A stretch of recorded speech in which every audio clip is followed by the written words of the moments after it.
عدیل اپنے دوست کبیر کے ساتھ بازار سے گھر کی طرف آ رہا تھا۔ انہیں سامنے سے ارسلان آتا دکھائی دیا۔ یہ تینوں ایک ہی محلے میں رہتے تھے۔ قریب پہنچ کر ارسلان نے انہیں سلام کیا اور ان کا حال چال پوچھا۔ کبیر نے ارسلان کے ساتھ باتیں کی، لیکن عدیل نے کسی بات کا جواب نہ دیا۔ تھوڑی دیر بعد وہ اپنے گھر کی طرف چل پڑے۔ جب وہ اپنے گھر کے قریب پہنچے تو کبیر نے عدیل سے کہا، عدیل، تم نے آج بالکل ٹھیک نہیں کیا۔ تم نے ارسلان کی کسی بات کا جواب نہیں دیا۔ تم اس سے اس وجہ سے بات نہیں کرتے کہ تمہاری امی کہتی ہیں کہ انہوں نے اپنے گھر ناپاک جانور کتا پال رکھا ہے۔ کتے تو اکثر لوگوں کے گھروں میں پالے جاتے ہیں، اس لیے کہ وہ وفادار ہوتے ہیں اور گھر کی رکھوالی بھی کرتے ہیں۔ عدیل نے کوئی جواب نہ دیا اور اپنے گھر چلا گیا۔ ایک دن ارسلان کی امی عدیل کے گھر گئیں۔ عدیل اپنے کمرے میں بیٹھا تھا۔ انہوں نے عدیل سے کہا، عدیل بیٹا، تمہاری امی کہاں ہیں؟ عدیل نے جواب دیا، خالہ، وہ تو آج گھر نہیں ہیں۔ اچھا، تم اپنی امی کو بتا دینا، اس اتوار کو ہمارے گھر ایک چھوٹا سا فنکشن ہے۔ میں اپنی بیٹی کی منگنی کر رہی ہوں، تم سب لوگوں کو آنا ہوگا۔ عدیل نے کہا، امی سے کہنا بیکار ہے خالہ، وہ نہیں آئیں گی۔ امی ابو اکثر اس ناپاک کتے کے بارے میں باتیں کرتے ہیں جو آپ نے اپنے گھر میں پالا ہوا ہے۔ وہ یہ بھی کہتی ہیں ناپاک جانور سے آپ کے گھر سے برکت بھی اٹھ چکی ہوگی۔ عدیل نے بلا تکلف صاف صاف کہہ دیا، ٹھیک ہے بیٹا، بہت شکریہ یہ سب بتانے کا۔ کچھ دنوں کے بعد ارسلان کی امی عدیل کے گھر گئیں اور بولی، بہن ثریا، آپ کے خیالات جان کر بہت دکھ ہوا۔ عدیل کی امی نے کہا، بھلا میں نے ایسی کیا بات کر دی؟ کس بات کا افسوس ہوا آپ کو؟ آپ اپنے بچے کو یہ کیا تربیت دے رہی ہیں؟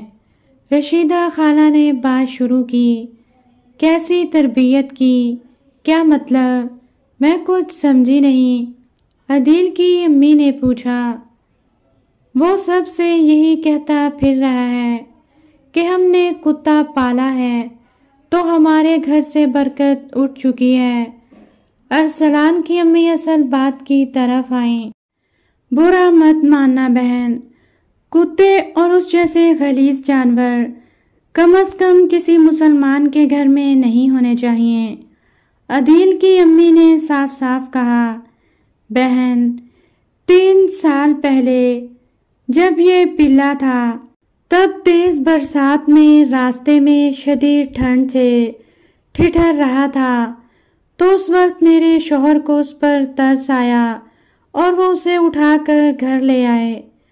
اس کے زخموں پر مرہم لگایا، اسے دودھ پلایا، اس کا چند روز یہ سوچ کر خیال رکھا کہ ٹھیک ہو جائے گا تو اسے واپس جنگل میں چھوڑ آئیں گے۔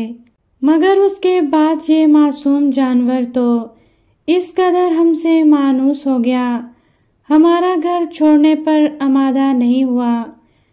کئی بار ہم نے اسے دور جنگل میں چھوڑا، مگر پھر دوسرے دن ہمارے دروازے پر ہوتا تھا۔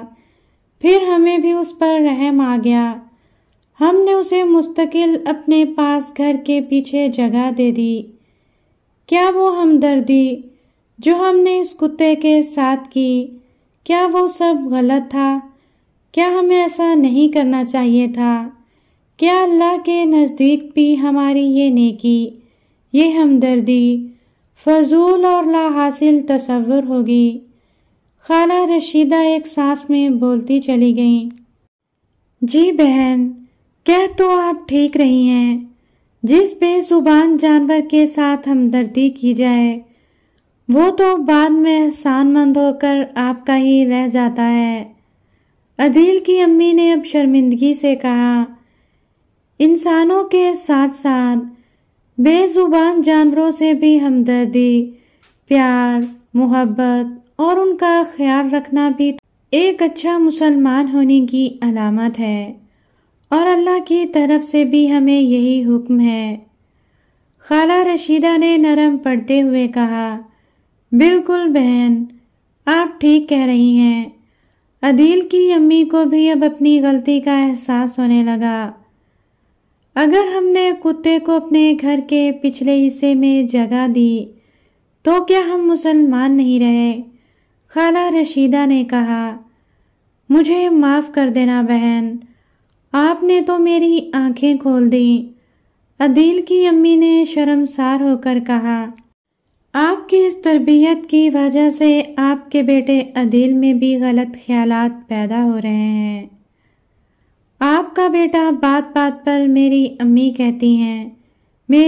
کہتی ہیں کہ تکرار کرتا رہتا ہے۔ یہ کوئی اچھی بات نہیں ہے۔ خالہ رشیدہ نے عدیل کی امی کو نرمی سے سمجھایا، جی، میں بہت غلط کر رہی تھی، مجھے معاف کر دیں رشیدہ بہن، اب ایسا نہیں ہوگا، بلکہ میں اب اپنے بیٹے کو بھی سمجھاؤں گی۔ عدیل کی امی ثریا نے اپنی غلطی مان کر کہا، میری بات سمجھنے کے لیے آپ کا بہت بہت شکریہ۔ مہربانی کر کے اپنے بچے کے سامنے ایسی کوئی بات نہ کیا کریں۔ مہربانی کر کے اپنے بچے کے سامنے ایسی کوئی بات نہ کیا کریں جس سے اس کی سوچ منفی ہو جائے۔ ٹھیک ہے بہن، انشاءاللہ ایسا ہی ہوگا۔